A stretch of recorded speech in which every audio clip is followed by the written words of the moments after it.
Hey, converted hair here. My hair is insane. It just does weird things, and that's cool. What isn't cool is intellectual lazinism. Is that even a word? It is now. I've decided that lazinism is a word. Because why not? We could just do stuff, doesn't matter. We could just wish for things and they happen. Didn't you know that? Yeah. If you propose that something could exist in a possible world, and you make that thing that you think that could exist into something that has to exist, then it does exist, and then it must exist. That's amazing how that works.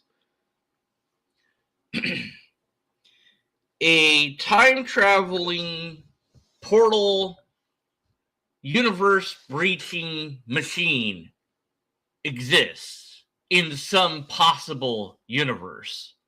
Therefore, that machine exists in all possible universes because it can go to those universes. And it has, in fact, come to this universe now.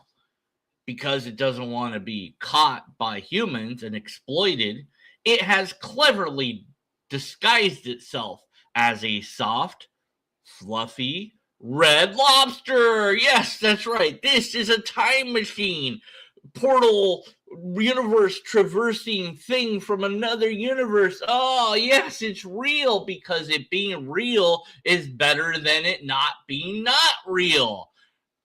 So it must be the thing. It has to be. It only makes sense. And that's the ontological argument for God in a nutshell. You propose that God is a thing that could exist. It's a great thing. The greatest of all things that could maybe exist. That's possible. Somehow you decide that it's possible. I don't know how you decide that it's even possible, but you just decide that it's possible and go, well, if that could be, then it has to be a great thing that exists in all the things, and so it has to really exist because it just has to. If you conceive of a being that has to exist, then the being has to exist. Don't you understand how that works? It's just nothing burger. Because the greatest conceivable type of hamburger must exist. Poof, there it is. I have it. No, because it's the greatest absolute being. And it just, the argument makes no sense. And also it's logically fallacious and broken. Now, is it valid? Oh, sure. The setup is valid, but who cares? It only matters if it's sound, and it's not sound. Also, the greatest conceivable being, for me, would be one that reveals itself to humanity in such a way that we wouldn't be mistaken on what it was or how it worked. And that certainly isn't true, so then that greatest conceivable being isn't, because we don't know what it is. It's not revealed to us in such a way that we couldn't be wrong.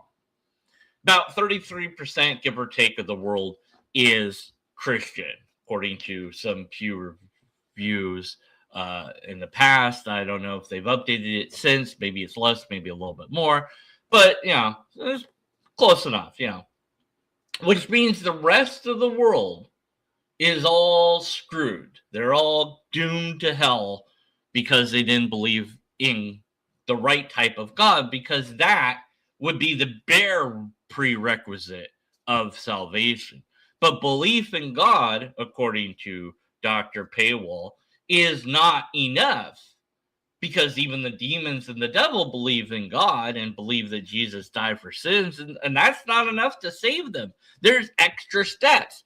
I think one of them is baptism, but it was really unclear. You have to look at Catholic doctrine to apparently know how to be saved, because there's so many extra steps that they had to write a big old book on how to do it. See, it's not enough to believe. You also have to worship, but that's not enough. You also have to do this, and that's not enough. You have to do that. You have to donate to the church. You have to go to the church, capital T, the church with a capital C, because the Catholic Church is the only one that's going to really save you for real. Well, the other churches, maybe, but don't risk it. Don't risk it. Go to the one that, sure, they've done terrible things in the past, burning people alive and, killing people that question the center location of the earth and the sun is the center of the universe. They killed all those scientists that said that. That's fine. Oh, sure. They were happy to have Hitler on board until it realized that was a bad thing, and then they never excommunicated Hitler. But that's fine. Don't worry about that. Sure, they knowingly took pastors from one church and moved them to a different church when they were accused of sexual misconduct. Sure, that's happened, but that doesn't mean that they're evil and vile or that they're wrong completely. It makes us question what the bleep is going on with the church when it has the power to kill people who disagree with it. It did. And once that power faded, well, they just resort to, oh, shame on you tactics. You're sinful. Sin. The only way to get rid of sin is to sign up for our program, which you have to read this big book for, and then you have to do all these things to get it. And if you don't do it, you're just screwed. Oh, well, you just go to hell. Sorry. You didn't do enough. You didn't please God. Well, I mean, technically, we don't really know what's going to happen. Maybe God will save you. But why risk it? Be part of our thing. We don't really know what happens to you. It's great. It's beautiful. And what is God? Well, it's this substance. Yeah, it's just substance. It's pure actuality. Whatever the hell that is. It's pure possibility. It's pure essence. What is it made out of? Nothing. It's not made of things. How does that work? Where does its power come from? It just is. It just is. It just is. Asking these sort of questions, you're going to reveal how incoherent this God thing really is. But also that's kind of good. It's good for the believer to put God in this weird position because, of course, it'd be really hard to understand God, they say.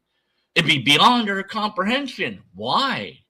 Because it would be. But why would it be that? Well, because God made us that way. But why did God make us that way instead of a different way? Because reasons, sin and free will and all this stuff. Although not all people believe in free will, even if you're a Catholic, because you might be like one of the Catholics that are like, you're selected to be, the Calvinist Catholic thing that mixes in. There's all sorts of ways you can believe. But also, you can also not believe in science. You can doubt science, even though the Catholic Church is like, hey, evolution, that's true. The Pope was like, hey, yeah, no, that's fine. Evolution, we're cool with that. Gays, yeah, that's fine. You can be gay. I don't know about marriage yet. Still though, no birth control. No. And abortion, no, we don't like that. But I guess we'll update it for the gays. I guess we'll be okay with that. Because the church has to change or it dies. Luckily, the new pope, whoever that is, gets to say what the new rules are. So that's good. But the pope only changes every time a pope dies. Although they tend to elect an older person to be pope. So it's kind of like they're like, well, we're going to have this dude for the next 40 years or so, maybe 20 or like they... if they really don't like the guy that they're going to elect, they could just elect a really older guy. I don't know. All that to be said, sorry about that. We're going to deal with Dr. Paywall for better content, whatever. Pay me for better content. Dr. Paywall, one more name, Derek. And I'm going to start in the comment. Yeah, starting with the comment. Go figure.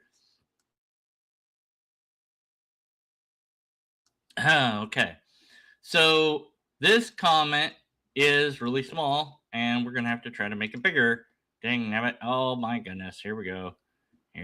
Doesn't like it. Hates when I do that. Okay, where is it? Okay, so I want to point out a couple of things. So this is a response to this, big long comment, whatever. And he says, okay, so scientism. On scientism, your claim that most atheists don't hold to scientism. The data says otherwise. Pure Research 2025 found that 81% of U.S. atheists believe there's scientific explanation for everything. That is scientism. Okay, so I had to make sure, I was like, well, that's, let's see if that's true. Here's the peer review, because he didn't link it in his video. So yeah, he's actually right. Right here, among the unaffiliated, 81% of atheists see science as holding the answers to everything, compared with 61% of agnostics and 38% of those who describe their religion as nothing in particular. Okay, cool. So the question, what was the question asked? How was it asked? How many people were asked? All these things are hopefully explained in this survey. And these are pretty good surveys usually most of the time. But there's other stuff in here.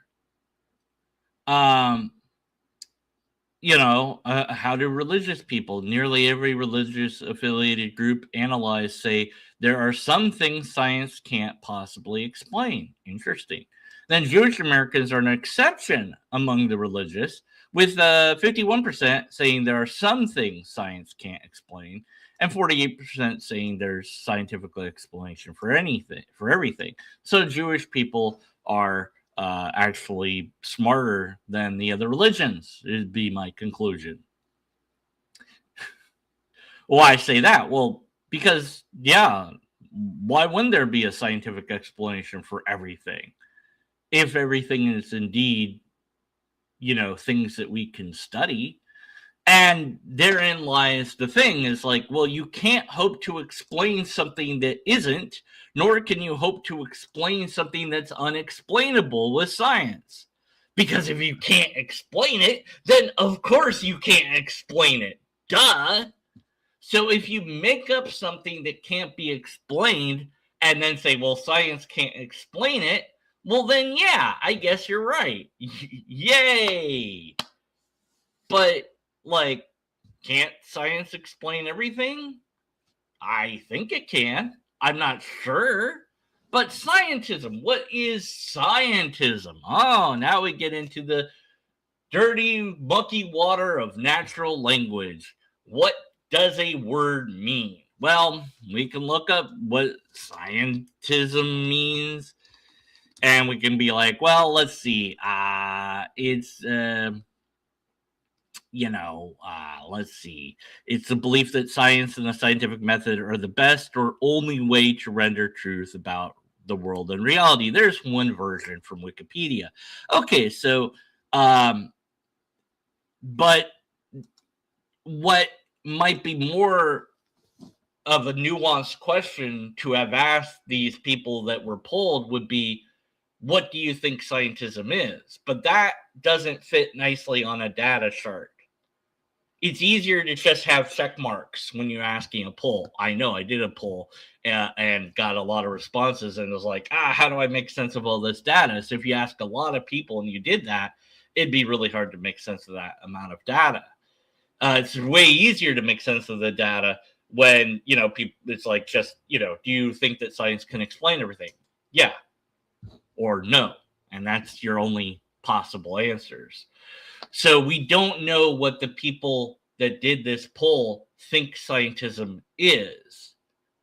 Also, they're not being asked about scientism at all. They're being asked, can science explain everything? I guess I mean, so there are some things that science can't possibly explain. There's a scientific explanation for everything, even if we don't understand how everything works. So then we get so if those are the only two choices that you could pick from, A or B, you either are picking that there's something science can't explain, or you're saying that, well, there's probably a scientific explanation for everything. But is that the same as saying that science is the only way to discover those things? Well, not necessarily. It depends on the person reading it. There's some interpretation going on. When you see that question on a poll and it's like, hey, wow, peer review wants me to take part of a poll. Cool. I'm really happy to do that, And I see that and I read that question and I'm like, okay, is there a scientific explanation for everything? I guess, I'm not going to say, well, are there things science can't explain? I don't like that answer. It's not exactly the answer I want. This answer isn't what I want, but it's closer to what I want. So I guess I'll go with that. Even though it's not phrased the way I would want to answer the question. So that skews the results to some degree. But what it does not show us is that 81% of atheists agree with scientism. We should have asked them if they use scientism then. So you could pay, I don't know how much, but you could pay the peer review people to ask that question next time. If you want to prove a point about atheists holding to naturalism, materialism, and or scientism, then you need a poll that shows that question being answered, or some pesky skeptic like me is going to point out, we can't draw a conclusion from this answer about scientism. We can only draw the conclusion that an amount of people agree with this particular statement as opposed to this other statement.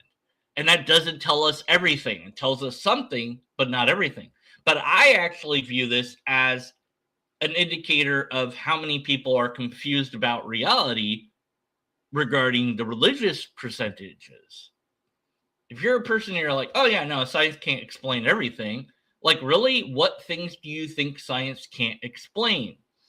And then that question, the answer to that question brings up the things that they think science can't explain. And they'll be like, well, consciousness, that's explainable to some degree, but not completely, see. So it's not fully answered. Okay, cool. So does that mean you think science will never know? How would you know that science will never know? Now, can you know that science someday will know? No, maybe not. But given the track record of science in the past, I think it might be fair to assume that in the future, if we keep doing science, we'll get the answer eventually. That's a pretty safe bet to make. So why frown upon science? Why be like, I don't like it, meh. Why question the scientific method or the validity of science or how it works or anything like that? Why would somebody do that?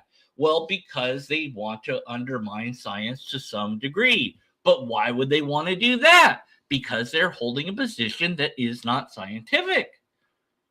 Well, okay.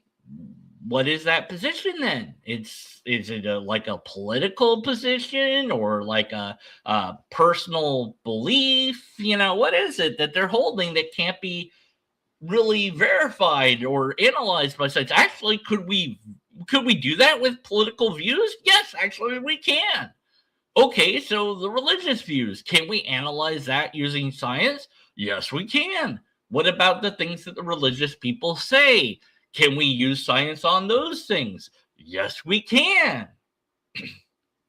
And in fact, for many apologists, they will gladly use science and or the scientific method to a point, and then they'll stop, and then they'll start doing philosophy by itself without any grounding in anything.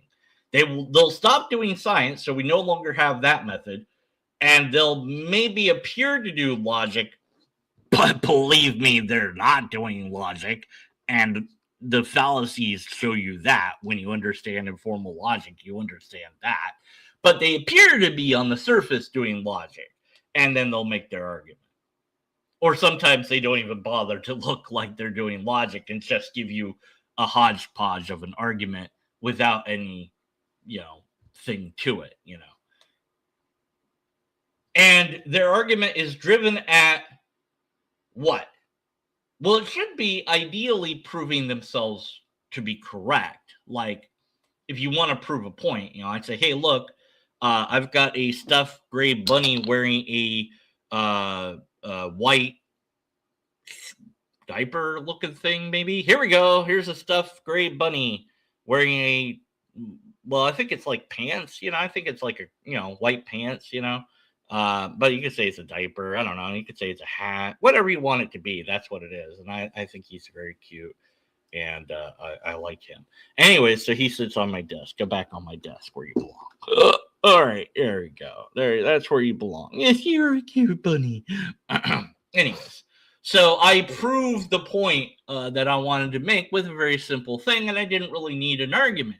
But there are some things that I could say that I need some sort of argument for. God equals squared of root of 1 asks, what the fuck is going on here? Well, I'm talking about stuff. That's what's going on.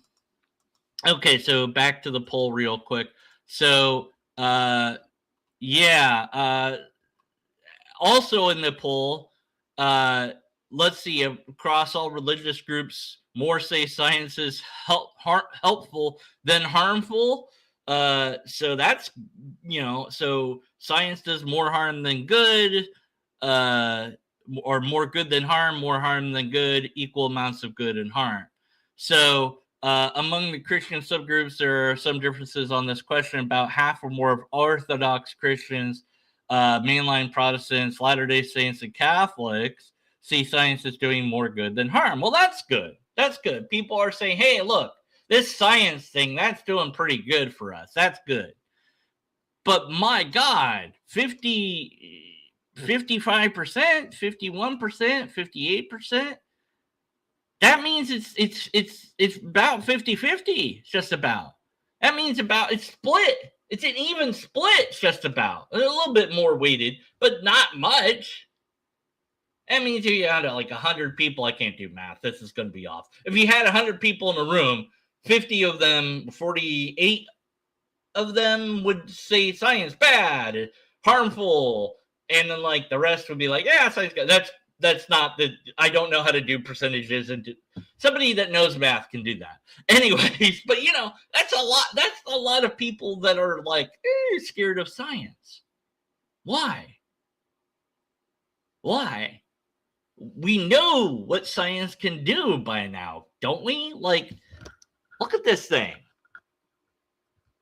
It glows. It freaking changes color. It doesn't need to do that. That's pointless. But that's cool. And what else is it doing besides just changing color? It's taking the sound that my voice is, and then it takes that and it sends it through this cord into this computer that does things, and then the computer takes that and it sends it through another cord into this box that's connected to a cable that then goes to, I don't know, satellites into the and then those satellites beam it down, and then it's translated and it comes to you on your side, and you get to hear my voice. How does any of that work? That's amazing. And science did that.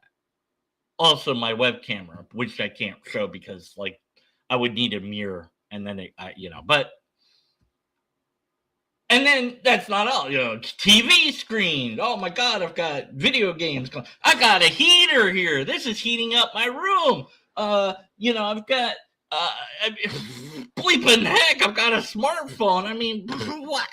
I've got car. We've got We've got clean water. We've got refrigerators. This is all science. We've got modern medicine. We've gone to the moon. We've sent stuff to Mars. That's all science, baby. That is the scientific method at work. So why do some people not trust it? Well, certainly people can use it to do harm. Oh, yeah, no doubt. We can make atomic bombs, hydrogen bombs, and the dreaded F-bomb. That's just, I've heard about this F-bomb. It's extraordinarily powerful. It's so powerful, it might get you banned off of certain places online if you use it. And anybody can use it, which is really scary, too. Fuck. I don't know what this F-bomb is, but it's apparently very dangerous. Anyways, so why religious people? Whereas non-religious people are like, oh yeah, science, cool, yeah, we love science, come on. We love it. Yeah, it's great. It's good for us. More science is better. Why would that be? Such a difficult question to answer. Well, it's just beyond me. I'm a skeptic. I don't have any degree in philosophy or anything, so I can't hope to answer this question. But thankfully, Dr. Paywall here is going to answer it for us. And it's not even behind a paywall. Now, I know you're probably wondering, hey, wait, Deacon Ferdinand, why do you keep calling him Dr. Paywall? That's because of our conversation that we had last time, which is in my channel somewhere. You can check it out. And basically, one of the many things he said during that is that he knows that, you know, he doesn't really do that well on YouTube, but he didn't say it in those words, of course. And that he would do like a really good, sophisticated, complicated presentation, but he put it on like paywall, PayPal, behind PayPal or Patreon or whatever. So you have to pay for it. Or you can take one of his classes and pay him for that. And I'm like, so let me understand this marketing strategy just for a moment. I put up crap on YouTube, and then I go, hey, anyone, if you want to see the good stuff, pay me. Wouldn't a better strategy to be to put the good stuff up on YouTube and then like, hey, pay me for like that, but even better, or like more targeted good content? And he was like, well, it wouldn't get as many people to it if it was so high and sophisticated. Like, huh? What? Like what? So you lower down your content so that you can get more people. But then over time, when you raise the bar as you go, no, we're going to stay low and then we'll pay for higher content. And it doesn't make any sense to me, but whatever. That's what he wants to do. That's still this poll. Oh, I'll have the link to that poll in the description, by the way, because I don't want to forget to do that. Let's now take a look. I complained a little bit about the things I said I was going to complain about. And now we will complain a little bit more about scientism. But before we do, let's answer the age-old question of why do atheists love science so much with only 10 likes? Be sure, please, if you enjoy my content at all in any way, shape, or form, and you like what Deacon Ferdinand says, normally I ask you guys, girls, and robots to leave a comment on the video, but none of you want to do that, I guess. I don't know. It's like it drives me nuts. I don't understand it, but that's okay. It's fine. It's fine. But instead, just thumb down his video and let me know you did that in the comments below. Anyways, why do atheists love science so much? Because it's fucking amazing and does things? Because it works? Because like it does things that God is unable and or unwilling to do. For example, and by the way, if you've noticed and never commented, thank you. I'm missing some teeth. Almost all of them now. And science can give me fake teeth. Unfortunately, the cost is really high. I make enough to pay my rent and food and stuff. And I don't feel right about doing Patreon for myself. I did do it in the long distant past. I did do it for a while, and people did generously donate. I don't feel right about doing that. I don't feel that I make the sort of content that would be worthy of your money. I mean, if somebody really wants to give me money, they could ask me through email how to do that, and I'd be like, here's my PayPal, But I'm I was like, well, I've got 3 books. You could buy one of those. I'm not going to get a lot of money from that, but I'm going to get something from it. If they've already done that, then, and they really, like I said, if they really wanted to give me money, they could. I'm not going to say no, but I don't feel like if I want to earn your money, I have to do better than I'm doing.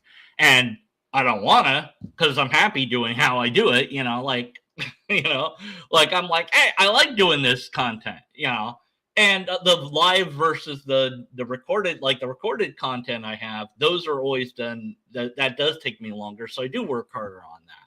So you typically will see a little bit better, more refined content there than you will on the live, because I get to edit out all my stupid blunders and pointless rambles that I'm doing, right? But I don't know that that's worth you paying money for either. So I'm not gonna, I'm just saying, that's just me. That's my personal preference. I don't know why I'm going off on this tangent. Anyways, why do we love atheism so much? That'd be the question to ask. Why do atheists love atheism so much? Yeah, sure, why not? Ask that question too. Why do we love science so much? Because it's fucking awesome. And science can do things that religion can't. Science can actually give us limbs that we have lost. There's robotic limbs now. Science can restore eyesight where religion can't. Science can cure illness that religion can't. Basically, all the things that are promised to you by prayer can be actually met by science now, just about. I'll leave some comments for Dr. Crash Out stream. Is he streaming live now? That would be funny. And if he was like complaining about what we did live or something. No, he's not doing that. Okay, darn. That would be funny though. Okay, so finally, let's just get to the video. Come on. God damn. A specific philosophical mistake I call the evidence trap. It is a Okay, we can't hear that. Let's turn up the volume here. blind spot disguised as... Right here. I believe modern atheism is caught in a specific philosophical mistake I call the evidence trap. It is a blind spot disguised as intellectual rigor. It's a trick of the mind that makes you think that you're looking at the world when actually you're filtering out the world. To understand this trap, imagine a man who spent his entire life on a beach. He holds a machine, a metal detector. He trusts this machine completely. It has found him coins, nails, bottle caps, all kinds of cool things. Undeniable treasures. He has developed this strict philosophy. If the machine beeps, it's real. If it's silent, then it's nothing. Now, suppose you walk up to him and say, look at the driftwood. Look at the sunset. Isn't it beautiful? And he points his machine at the sunset. No beep. He smiles at you, a pitying smile, and he says, my friend, I have tested your claim. There is no evidence for this sunset you speak of. It does.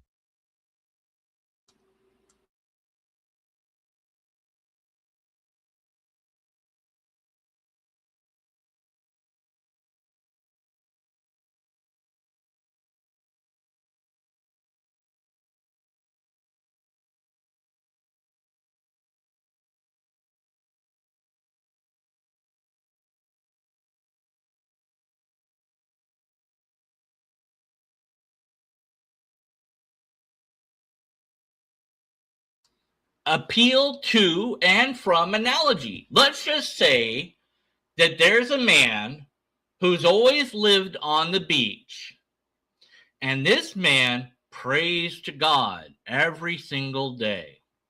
And he's decided that only God can answer his prayers. Nobody else can. Only God can. He prays for food, and the waves bring in some fish. He eats the fish. He prays for water, And somehow, some way, the waves bring in bottles with water inside of them that is applicable to drink, able to be drunk. And so he survives in this way on the beach, praying to God. And then one day, somebody comes along and says, hey, the tides are going to get bigger this season. And if you stay where you are, you're going to be wiped out. And he's like, no. I trust in God to deliver me food and drink.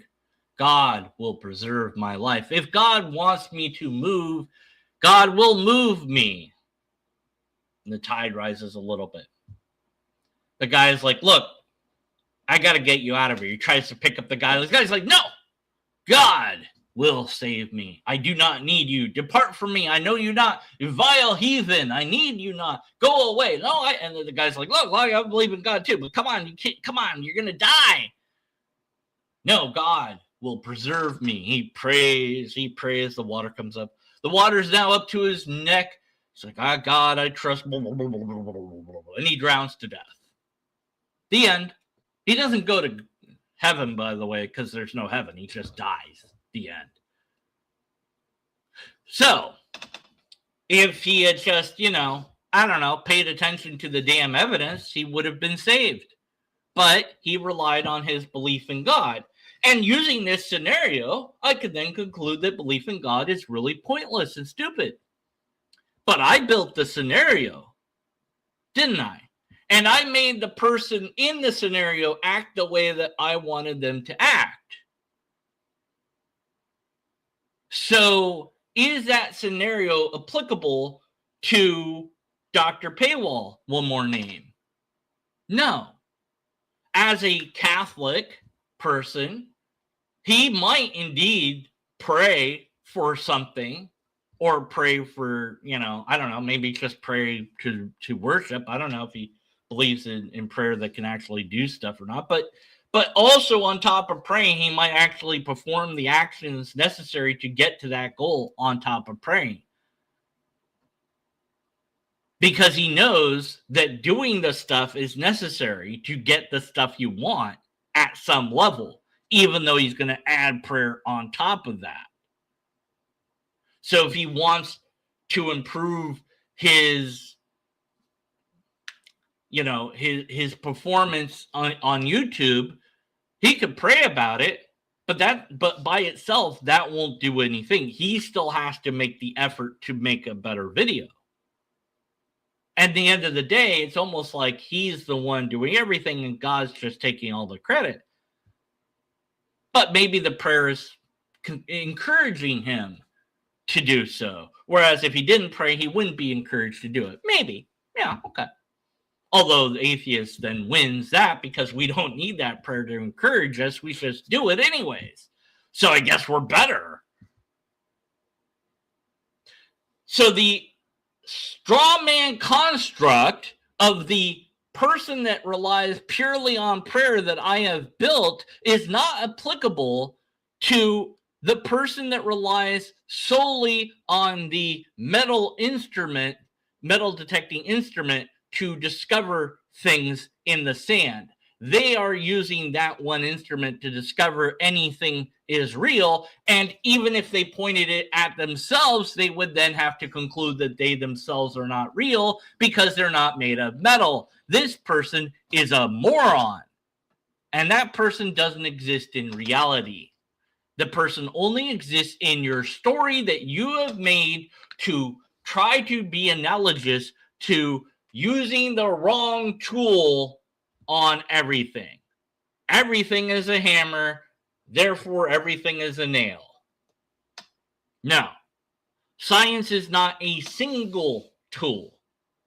A true scientist would not conclude that the metal detector is the only way to find things, or the only way to measure things, or the only way to discover things. They would know that there are multiple tools to be utilized. For the sun, there are many tools that we could use upon the sun. Telescopes, for one. video cameras, temperature recording mechanism of some sort, thermal imaging. So a real, actual scientist would not behave in the way that your construct straw man person would. So the analogy then fails. You're trying to say, well, if you only use one tool for everything, it fails. But science doesn't have just one tool. It has many tools. So how does this false analogy help us get closer to what you're trying to say? It doesn't. You're trying to say science is a singular tool. No, it's not. It's several tools. It's several methods, in fact. It's not one singular method either, although there's an overarching method to it. So your whole thing is, it doesn't work to get you to the truth. That's your conclusion. Okay, just say that then. Leave the analogy out. Just say, hey, look, science can't be used for everything. Okay, cool. Like what? Let's get some examples of what we can't use science for. By the way, do note that even if he could somehow demonstrate that science can't be used for X, Y, and Z, that doesn't mean anything. It just means that science is really good on all these other things, but not on these couple of things I found. But then maybe he's not using science correctly. Could we use science on those things? Let's explore that as he gives hopefully real examples and not more construct straw man examples of what he thinks is going on. Doesn't exist. This man's not a fool. He's a genius, but he's become so good at... No, he's not a genius. He's a complete fool, and he's not even real, so... using this machine that he can't use his eyes anymore. He's simply holding the wrong tool. And if you're demanding scientific evidence for God in the modern world, I think you may be holding the same machine. This machine has a name. In philosophy, we call it scientism. Now, no. Please do not hear what I am not saying. I am not saying... Please do not hear what you're not saying. So do hear what you're saying? Huh? Are you trying to be weird? Science. Science is the practice of using the machine. Science is great. It's given us the iPhone. It's given us penicillin. It's given me this very technology to make these videos and you to watch them. Scientism is different. It's a dogmatic belief that science is the only way to get to truth. And actually, that's the hard version. There's actually two versions. In the strong version, if something cannot be weighed, measured, or replicated in a lab, then it does not exist. But here's what... I mean, does anyone really hold to that position, though? But yeah, okay. And?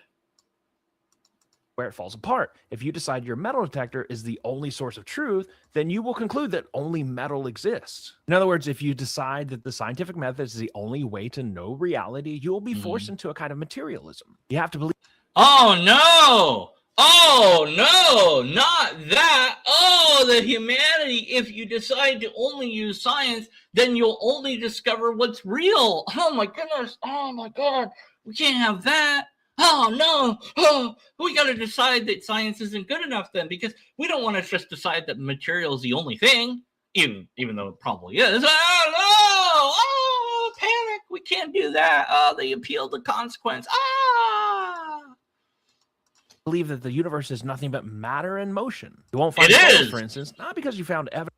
Yeah, well, there is no soul. There's no evidence for a soul. Why would you conclude that there's a soul? We don't have any. Why? Well, because it's a thing that science can't explore. Like magic? Okay, yeah. Evidence that souls don't exist, but because your machine wasn't calibrated to find souls in the first place. Oh, okay. So how do we find souls then?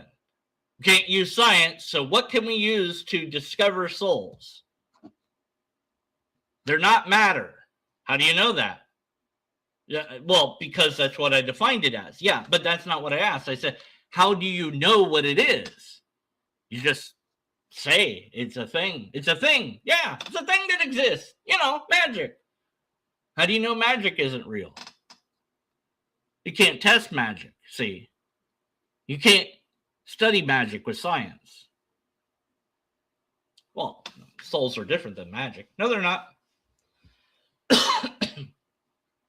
You don't have any evidence for the soul. And no test. Or it would be scientific. So, how do you know that it is a thing? You don't. You just pretend that it is. Okay, cool. You can make up stuff and pretend in it.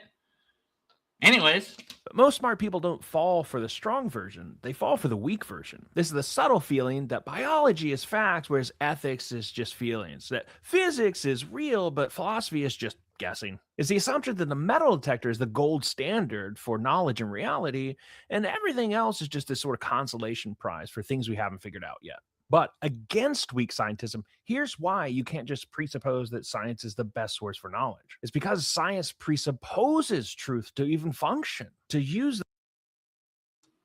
All right, so this is, again, one of those science has to use X, Y, and Z or believe in X, Y, and Z to function. It presupposes truth. What the fuck are you talking about? What's that? I just used the F-bomb. No, I didn't. If I used the F-bomb, everything would explode. Invisible producer that doesn't really exist trying to tell me about the F-bomb. We covered that earlier. Anyway, what was I saying? Fuck. Again, I did it again. Fuck. What do you mean fuck? Fuck is the F-bomb? That doesn't make any sense. It's not a bomb. It doesn't explode. Fuck is just a word. What the fuck are you talking about? Fuck.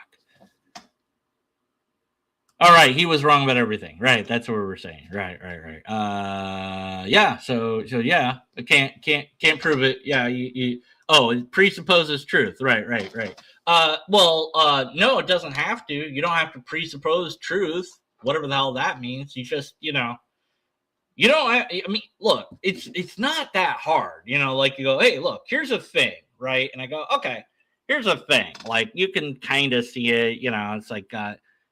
This pictures on it, and it says words on it, the crazy means, and you could probably figure out, what this is like made out of just from looking at it on your screen, right? How I hit my head with it. Why did I do that? And you could probably guess based on what you know about the property of what this material is, what would happen if I threw it on the ground really hard. Now, I'm not going to do that because I like this thing and I don't want it to break. And how do you know any of that? Well, because we can do experiments on this type of thing called glass, and we can see that, yes, glass will break when you throw it at stuff. And we didn't need to presuppose truth to do any of that. We just said, hey, look, this thing behaves in this way. Let's write that down so we don't forget. And then let's make sure that that's true by having other people try it and see if it's true. Hey, look, they did that. That's cool. Yay. Cool. All right. Oh, in case you're wondering if he's, not super into pseudoscience and trying to derail science, also in his comments, he brings up the replication problem that has been discovered in some fields of science, which is a problem that we've identified, and we're working on it. Well, we being whoever's doing the science. It is a problem, but that doesn't mean that science has stopped working. In fact, that we found out that it's a problem proves that we're doing science correctly. You can be wrong. That's good. And then you're told you're wrong. That's good. So, yeah. Anyways, but, you don't need to use science for everything. You can just make up shit, like he's doing. The machine at all, you have to presuppose that logic is real, that math is valid, that the external world is real. And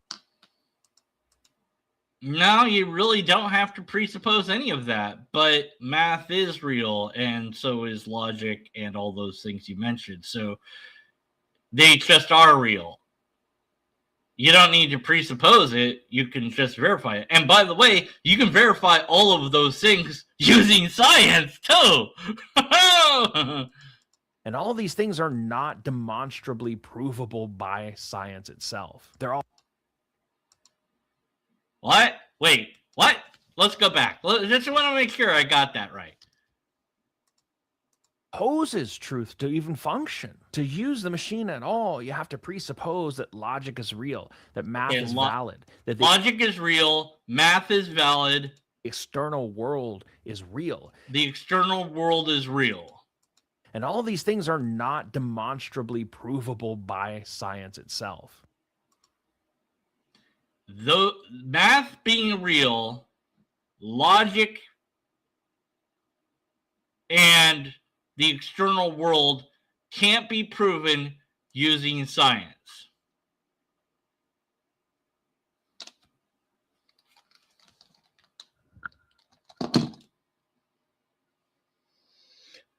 It doesn't surprise me. Now, for those that didn't see, because I saw you Blaster Master, I haven't seen him in a while. It's good to see you.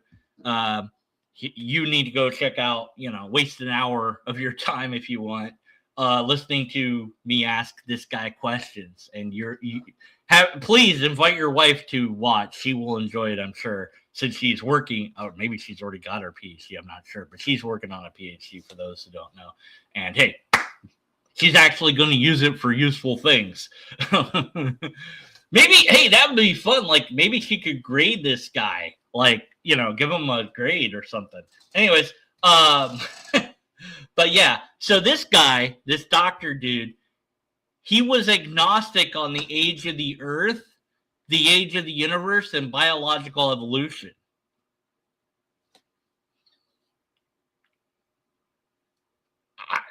So he don't really understand science very good. So it doesn't surprise me that he thinks that math and logic can't be proven scientifically. I mean, he's just wrong about that. And it's like the stupidest thing I've ever heard since the last stupid thing I've heard, which was that the space between molecules is God. So this is up there. Congratulations. Maybe if you pay him, he'll do a better job. But I don't want to waste my money to find out. Anyways, I guess we'll go back to this stupidity and just see if I quit on this or can get to the end or something.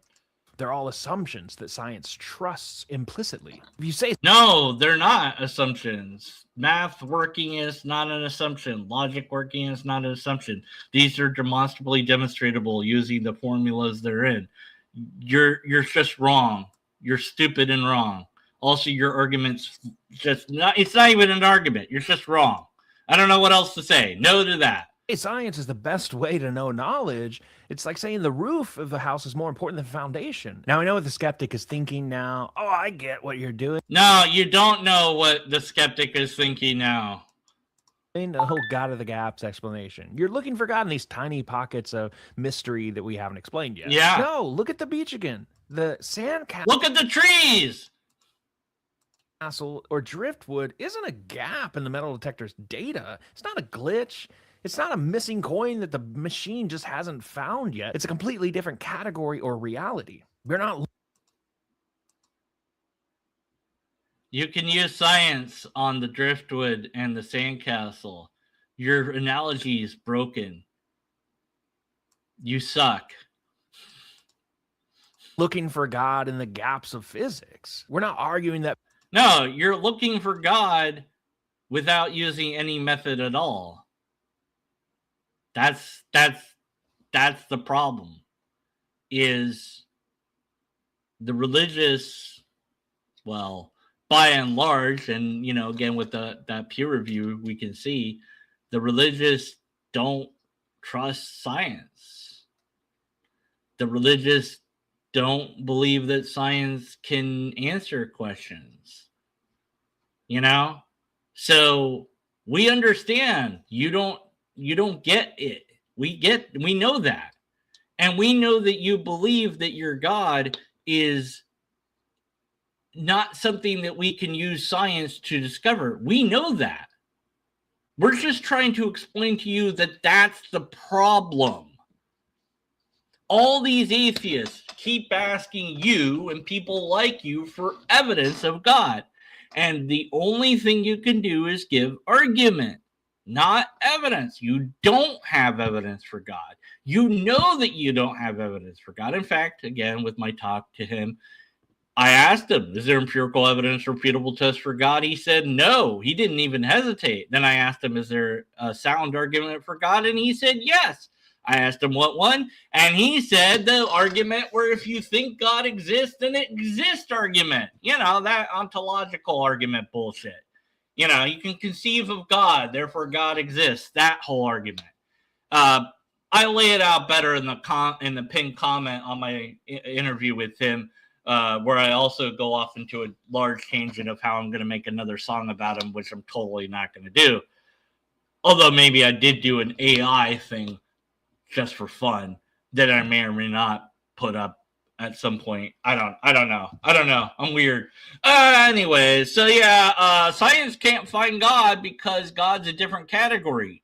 That's interesting. How do you know that God is a different category? You don't. That's the thing, is you've invented, well, not you personally, but there's been an invention of this other category, and we'll just call it magic. And the magic category can't be examined by science. You can't ask for science when you have magic. You silly non-believer in magic. Of course you can't use science on magic. Prove magic. And I'm like, blah. Okay, I just did magic. What did it do? Oh, did you feel it? You felt something when I did it? There you go. That's the proof that it worked. Can you do it again? Sure, I could.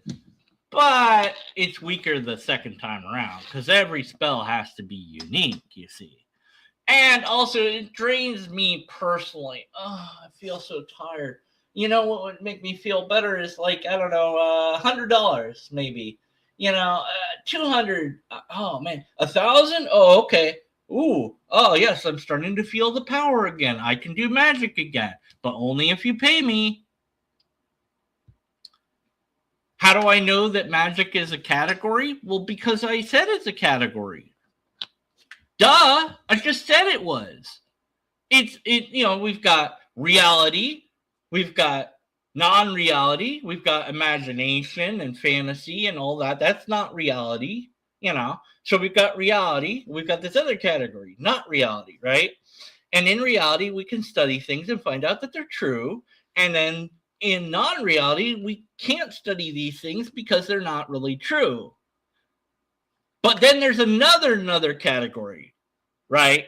Somewhere. And this category, we can't find or discover what's true in it. But it is true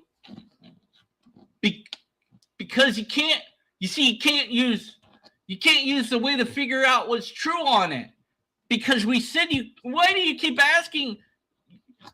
I can't prove it, but I can't. Anyways, it didn't stick on my forehead. Hold on. This is important. This is vital to the. Damn it! All right, we're going to do this. All right, hold on. This will be worthwhile, I swear. All right. Yeah, I did it. Ha ha ha ha ha ha. Back to the video.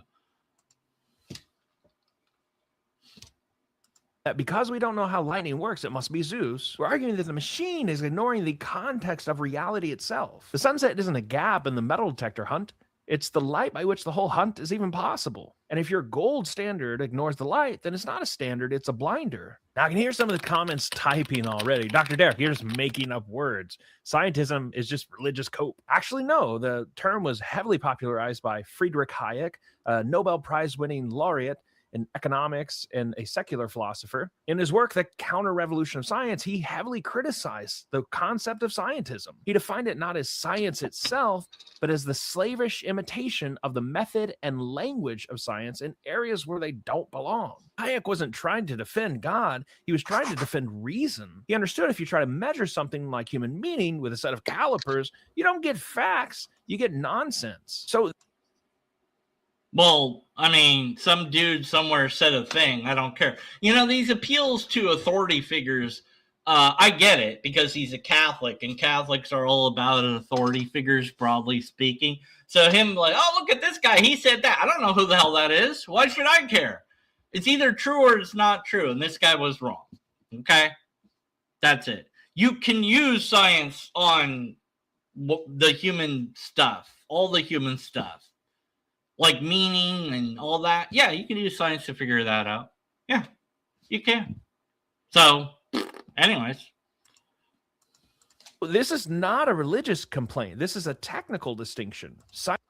Well, it's still something that the religious people use, like, exclusively, because it's all you've got. Science is the tool. Scientism is the misuse of that tool. But why does this misuse happen? Why do smart people get trapped here? It happens because of something called the streetlight effect. There's a famous joke about a drunk who loses his keys and is searching for them under a streetlight. The cop comes up and asks, "Did you lose them here?" And he says, "No, I lost them in the park, but the light is better here." But the British astrophysicist Sir Arthur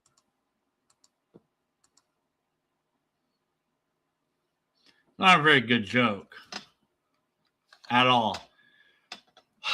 But it does remind me about the guy that there was this hobo down on his luck. You know, he didn't want to be a hobo. He's poor. And he saw a poster that said there's a shaggy dog.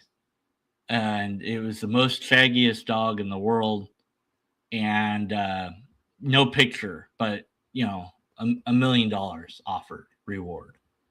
So he went looking here and there, up and down, and he found a very, very, very, very shaggy dog. And he's like, yes. So he goes to the guy's house, the mansion. He's like, hey, is the guy here? He's like, no, he went to Europe. Oh, man. So he gets he begs and he pleads for money, and he gets money, and he goes to Europe. And he gets there, and he's like, oh, is this guy here? And I'm like, no. He just left for Paris. So he begs some more, and he steals a little bit here and there, and finally he makes enough to get to Paris. Please tell me he's here. And he's in the States. Oh, my goodness. So he goes begs and pleads and steals and does whatever he can to make money. He goes back to the States. He gets there and he's like, oh, please tell me that the guy is here. He is. Oh, my God. Thank you. Hey, there you are. And he's like, all right. Yes, you have my dog. He's like, yes, look at this dog. Is the most shaggiest dog in the world. And he's like, that's not my dog. My dog isn't that shaggy. Anyways, if you like that joke, then, I don't know. Cool. And if you didn't like that joke, too bad. You had to listen to it, didn't you? What did that have to do with anything? I don't know. Why did I shove this in my nose? Don't know. Am I going to put it in my mouth now? No, I'm not. No, no, I'm not going to do that. What is this anyways? Oh, it's a plastic bottle cap. Why do I have it? I don't know. Why are you asking me questions? You know what I'm going to do? I'm going to put this on this. Yeah. Now what? Checkmate, everybody. Explain that using science. Anyways, notice, by the way, what none of this is doing. None of this is proving God. It's just like, scientism is bad. Look at this guy. He said scientism is bad. This one guy agreed with me. Therefore, I'm right. I don't care. Do you have any proof for God? Oh, no, you don't. Right. But that's okay. Because when you ask for proof of God, you're just doing scientism, even when you're not. You know, but you are. You secretly are. You are. You're using the wrong method. Okay, what method should we use? Philosophy. What kind of philosophy? Well, mine, obviously. You mean the sort of philosophy where you just go, my God. Yeah, that's all you're doing. I mean, Anyways, back to the video. Dr. Eddington gave us an even better analogy. Imagine God. a fish scientist. More analogies. Come on. Who casts his net into the ocean. His net has a mesh size of 2 inches. He drags the net, catches thousands of fish, he measures them, weighs them, categorizes them, and based on his rigorous data, he publishes a thesis with these 2 conclusions. Number 1, all sea creatures are larger than 2 inches. Number 2, creatures shorter than 2 inches are a myth. Is he lying? No. Every sample in his data 100%. It's a black swan fallacy, basically, is what you're talking about. Again, this guy's not doing proper science. So this analogy don't work. You're a moron. Also, you're wrong. We hit an hour. God damn it. And I'm not done with this video. Well, you know what? He's 5 minutes in. You know what we're going to do? We're going to be done for now. I know. Now, supposedly, I'm going to have one more video on Dr. Derek and then I'm done. But if you pay me, I'll do another video on him.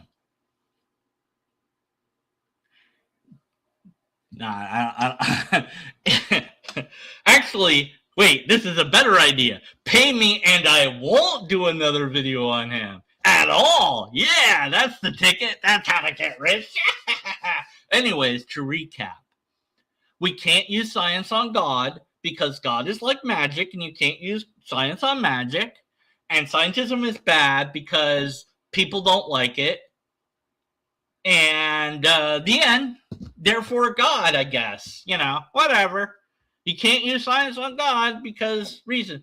Did this answer the question of why atheists love science so much, though?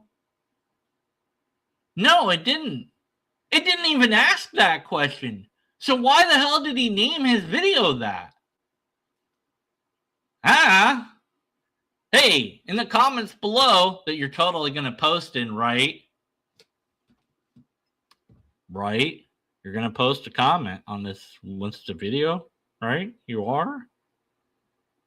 Please. Please. Oh, anyways. You tell me why you love science. Yeah. The Catholic Church claims God interacts with our world, so then we should be able to measure it with science. Yeah, but you can't because... Nah. Oh, come on. Who said that? I'll listen to the first 10 minutes of this and just a mess. Have fun singing, slinging slop. Okay.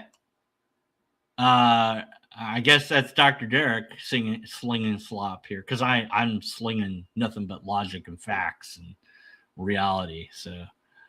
What explanatory power does God have? Well, according to the theist, it explains everything, but in and of itself is not explainable or explained. And the problem is we can't verify it's even a thing in the first place using the best thing that we have to do that. The only way is apparently using philosophy. But then we can't trust philosophy unless you have a system that enables you to get to a result that you can trust. And then that leaves you in logic, informal logic, the thing that I keep telling people to learn, and also formal logic. What? I don't know. So using that methodology, can we get to God? No, because there's fallacies. Did he have a sound argument here? No, he had nothing but a straw man construct and appealed to him from analogy. So this is off the table as far as even qualifying for being a rebuttal against anything because the analogies are broken. Now, the typical way to go against scientism is to say something like science can't prove that science is true, but that's actually not the case. The more that deist philosopher types argue against scientism, the more I want to adhere to scientism. So they're just pushing me further away. If there's a God, why couldn't we discover it using science? I don't know. I don't see why we wouldn't be able to. If it's such a weird non-thing that we can't explore, then why should we believe in it other than for mental reasons, that it gives you some feeling or benefit in your brain or whatever, that I can understand, but his reasoning to believe in God is what I'm going after. I'm not going after the belief in God, so don't get me wrong here. I'm going after his version of how to get to that idea of God is, well, you can't find God using science, so use something else. What? Maybe he says so in the last bit of his video, but I'm done because I can only do an hour before my brain explodes. Yeah, straw man based off a single question from a poll. Yeah, I mean, that's about it. That's the best he's got. Well, if you haven't watched it, or please listen to my conversation with this guy. It's on my live videos. I'll put a link in the description. And again, I know. Well, I feel like maybe I did kind of bad towards the end. It's hard for me to tell. It's hard for me to analyze myself. I did oh man, I could have said this. I could have had that zinger, And there's something I did learn, which is be better prepared next time. Because, I guess I thought naively that he wouldn't misrepresent his own videos, but he did. So, so that's the next video is me going over what he said to me and cutting that out. And then going to the video that we're talking about and seeing if what I said was right or if what he said is right, and just doing that honestly and seeing who's right or wrong. So that's going to be a thing that will take me forever to do. And I might not do it because I'm lazy. I don't know. Pay me. Then I won't be lazy. Yeah, sure. We'll do that. Why not? But you can't pay me with scientific money because science can't be used for everything. It has to be imaginary money that we can't prove at all. Pull. Okay. I pulled. Okay. Thanks for watching. We didn't have anything in this video. No empirical evidence, no repeatable test, no valid and sound argument, no anything. And we didn't even answer the question of why you love science so much. Until next time, be skeptical, and after next time, remain skeptical. What is an F-bomb anyways? It's the word fuck? That's not a bomb. Why would they call it a bomb? Doesn't make any sense.